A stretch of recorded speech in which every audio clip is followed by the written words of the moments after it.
Moi! Nyt 3 kuukauden työputken jälkeen me lähdetään reissaamaan, joten tule mukaan reissaamaan. Nyt kun ollaan kuukauden työputken jälkeen. I don't think so. Yeah, we need to practice. Yeah. Just 1 week ago. Joo, oli ehkä vähän väärä valinta ottaa toppi, kun mä kannan noita kaikkia. Mutta nyt mennään näin. Koska mulla ei ollut mitään semmosia paitoja, mitä mä olisin voinut laittaa.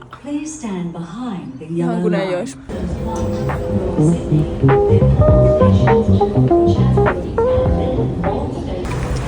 Tultiin just junalla tänne Sydneyn keskustaan ja meidän bussi lähtee täällä 1,5 tunnin päästä. Port Macquarie! Joo. Tässä on vähän maisemaa. Wow! Nyt me ollaan bussissa ja nyt meidän 6 tunnin matka, bussimatka alkaa tästä.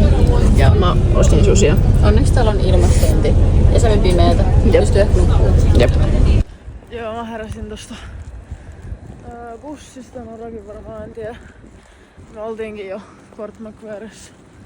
Täällä me nyt sit kävellään 13 minuuttia tämmöstä meidän hostellille. On vähän tätä tavaraa, mutta ehkä siinä.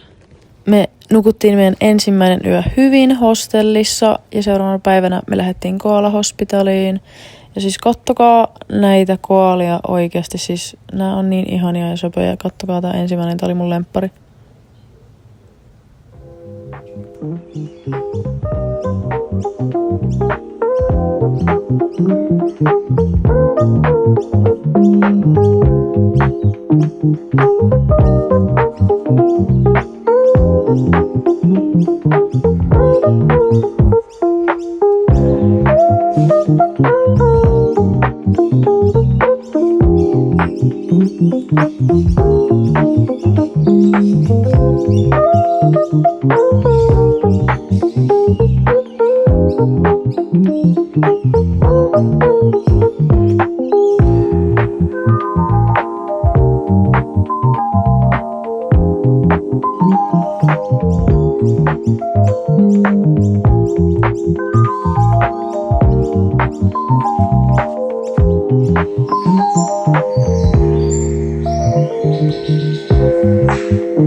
Meidän hostelihuoneessa oli tosiaan 4 brittipoikaa meidän lisäksi. Ne oli kyllä super mukavia, mutta ne on vähän äänekkäitä, mutta ei se mitään, niin mäkin.